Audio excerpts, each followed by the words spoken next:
What should Christians do when we disagree with each other? The Bible has a lot to say about this. And it's interesting that even though Christians all have the same Holy Spirit in them, they all worship the same Jesus, and we all read the same Bible, we can arrive at different conclusions on really important issues. And it's important for us to realize that the Bible anticipates that and teaches clearly on that.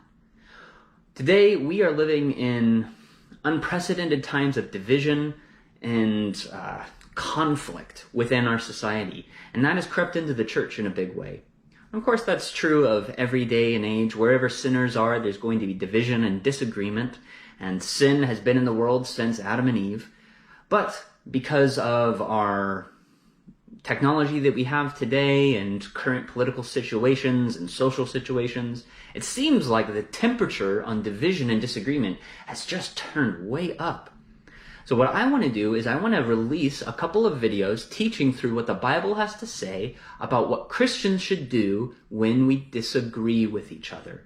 And hopefully these videos will serve our church and any Christian who's watching by giving us categories in our mind and the right posture in our heart for how we should be interacting with one another, so that when the watching world is looking at us and how we talk with each other, how we interact with each other online, they would be stunned by there being a unique Christian flavor to our disagreements.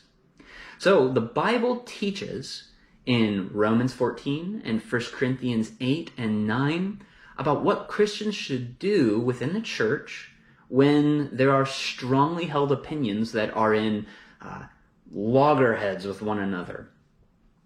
What I want to do first is I want to just paint the picture of what the Bible teaches us about how we should view all of this world. We should have strong opinions about what we do with everything in our life, because the Bible teaches that God is the God over all of our life, not just over what we do on a Sunday morning.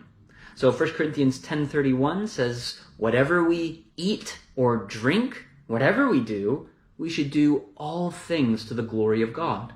So I have a mandate from God that whatever I'm doing, whether that's my career, my family, my free time, my bank account, whatever I'm doing, I should do it in such a way that God is glorified in.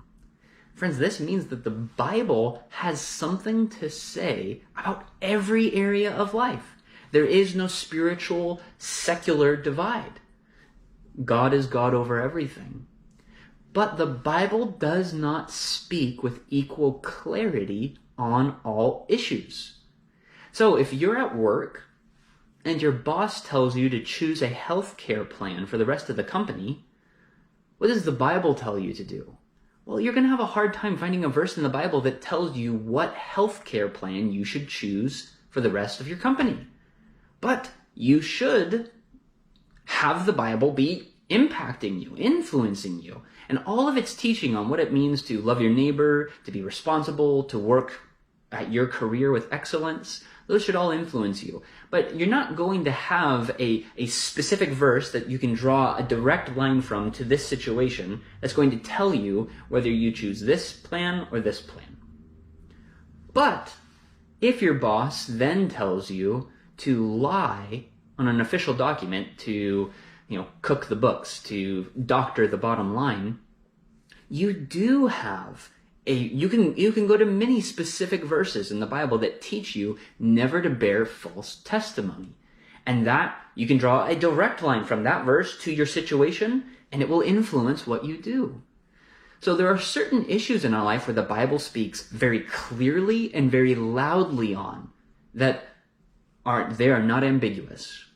But then there are other issues where there's more ambiguity. What does it mean to apply the Bible's teaching in our politics and our economics, and how we are to think about complicated issues that the Bible doesn't speak directly on? The Bible has authority over everything we do, but we need to acknowledge where things are more ambiguous and where things are more clear. And friends, where the Bible speaks most loudly on, we should speak most loudly on.